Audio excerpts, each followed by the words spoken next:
ഗുജറാത്തിൽ ജാഗ്വാർ യുദ്ധവിമാനം തകർന്ന് പരിക്കേറ്റ വ്യോമസേനാ പൈലറ്റ് മരിച്ചു.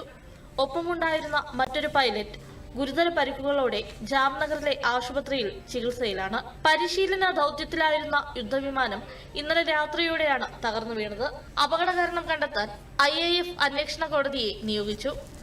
ഇന്ത്യൻ നാവികസേനയുടെ യുദ്ധക്കപ്പലായ INS തർക്കാഷിന്റെ നേതൃത്വത്തിൽ നടത്തിയ ദൌത്യത്തിൽ പശ്ചിമ ഇന്ത്യൻ മഹാസമുദ്രത്തിൽ വെച്ച് 2500 കിലോഗ്രാമിലധികം മയക്കുമരുന്ന് പിടികൂടി.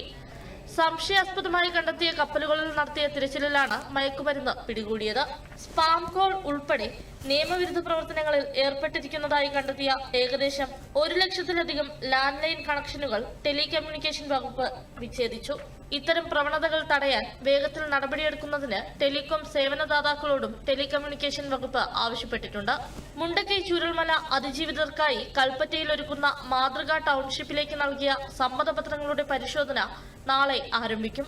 ഗുണഭോക്താക്കൾക്ക് സമ്മതപത്രം സമർപ്പിക്കാനുള്ള സമയപരിധി ഇന്ന് അവസാനിക്കും. മികച്ച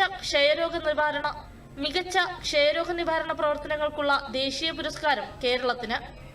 2024 ഡിസംബർ 7 മുതൽ 2025 മാർച്ച് 7 വരെ നടന്ന ക്ഷയരോഗ നിവാരണ പദ്ധതിയുടെ 100 ദിന കർമ്മ പരിപാടിയിൽ പരമാവധി NAT ടെസ്റ്റ് ചെയ്തതിലുള്ള പുരസ്കാരമാണ് സംസ്ഥാനത്തിന് ലഭിച്ചത്. ആരോഗ്യവകുപ്പ് മന്ത്രി വീണ ജോർജുമായി കഴിഞ്ഞ ദിവസം നടത്തിയ കൂടിക്കാഴ്ചയിൽ കേരളം നടത്തുന്ന ക്ഷയരോഗ നിവാരണ പ്രവർത്തനങ്ങളെ കേന്ദ്ര ആരോഗ്യമന്ത്രി JP നഡ്ഡ അഭിനന്ദിച്ചിരുന്നു. വിഷു ഈസ്റ്റർ ചന്തയുടെ സംസ്ഥാനതല ഉദ്ഘാടനം ഈ മാസം 11-ന് തിരുവനന്തപുരത്ത് മന്ത്രി VN വാസവൻ നിർവഹിക്കും. കൺസ്യൂമർ ഫെഡ് മുഖേനയുള്ള ചന്ത 12 മുതൽ 21 വരെ നീളും. പൊതുവിപണിയേക്കാൾ 40% വരെ വിലക്കുറവിൽ നിത്യോപയോഗ സാധനങ്ങൾ ലഭ്യമാകും.